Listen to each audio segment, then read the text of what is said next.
UGC net, बहुत सारे बच्चों का सपना है यूजीसी नेट को क्वालिफाई करना, पीएचडी में एनरोल करना, असिस्टेंट प्रोफेसर बनना, रिसर्च करना, बट हम इसके लिए मेहनत भी कर रहे हैं लेकिन हमें उसका रिजल्ट नहीं मिल रहा है।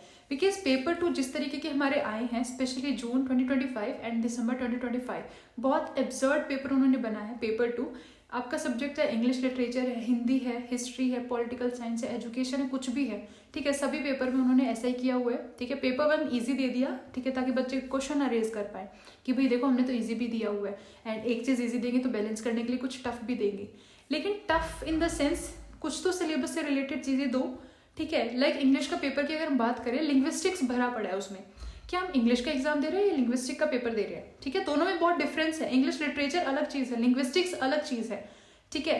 हम पूरा साहित्य उनका पढ़ के जा रहे हैं, पूरी चौसर से लेके सब तक, बिल्कुल modern, post modern, American, African, Australian, Canadian, Indian, सब कुछ हम पढ़ रहे हैं, लिटरेरी थ्योरीज कर रहे हैं, टर्म्स कर रहे हैं। क्या पूछा जा रहा है वहां से? नथिंग, ठीक है। डायरेक्ट क्वेश्चन कुछ है ही नहीं। विलियम शेक्सपियर के पीछे लोग भाग रहे हैं कि इसकी कोटेशन हम याद करें, फ्रांसिस बेकन की कोटेशन हम याद करें, कर भी रहे हैं, क्या वहां से क्वेश्चन आ रहे हैं हमारे? ठीक है, ये जो एग्जाम था यूजीसी नेट, ठीक है, 2024 दिसंबर तक ठीक थे, ठीक है, वहां तक कुछ भी मतलब इतना इशू नहीं था, पेपर ठीक थे, वहां तक बच्चे मतलब जो मेहनत कर उसका क्लियर हो रहा था इजीली, ठीक है। लेकिन जब से 2025 जून से ये एग्जाम आने लगे हैं हमारे, जून वाला, वहां पे कहीं ना कहीं होप थे कि भाई एनटीए ने इस बार कर दिया, बच्चों ने इतना प्रोटेस्ट किए थे, क्वेश्चंस रेज किए हैं, मे बी दिसंबर में ये ऐसी गलती दोबारा ना करें, दिसंबर में हमारी चीजें ठीक आ जाए, ठीक है। लेकिन दिसंबर में उन्होंने फिर वही किया, एंड बहुत सारे बच्चे ऐसे भी बोल रहे कि पेपर 2 तो टफ नहीं था, जून वाला ज्यादा टफ था, दिसंबर वाला नहीं है।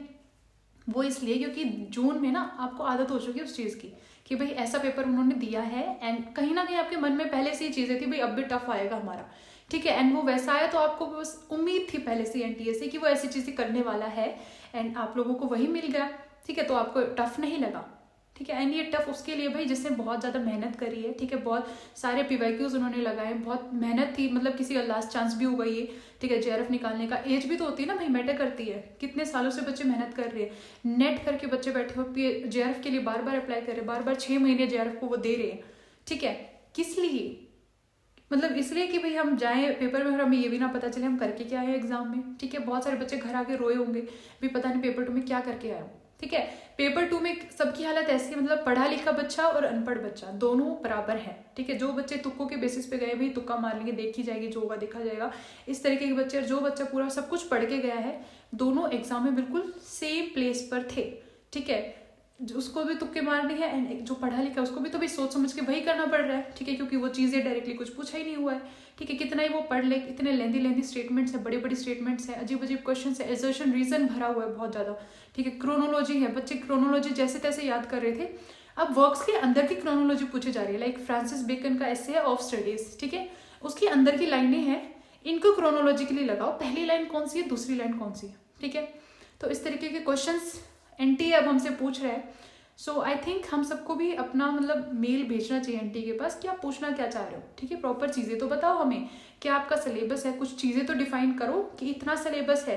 बिकॉज इंग्लिश में कोई भी रैंडम इंसान कुछ भी बुक वगैरह पब्लिश करवा देता है, वो भी इंग्लिश लिटरेचर का हिस्सा बन जाती है, ठीक है। कोई भी डिफाइंड सिलेबस नहीं है कि आप इस राइटर से लेके इस राइटर तक पढ़ो, ठीक है, इस एज से लेके इस एज तक पढ़ो, कुछ भी चीज़ें डिफाइंड नहीं है, तो हमें करना चाहिए। एंड आंसर की हमारी आज 12 तारीख है, आज के बाद किसी भी मोमेंट पे आ सकते हैं, यूजुअली रात को आते हैं, ठीक है। एंड जिस क्वेश्चन पे आपको डाउट हो कि ये क्वेश्चन भाई एनटीए ने आंसर गलत लगाया हुआ है लेकिन हमारा आंसर ठीक था, ठीक है, आप उसके ऊपर क्वेश्चन रेज कर सकते हो, ठीक है।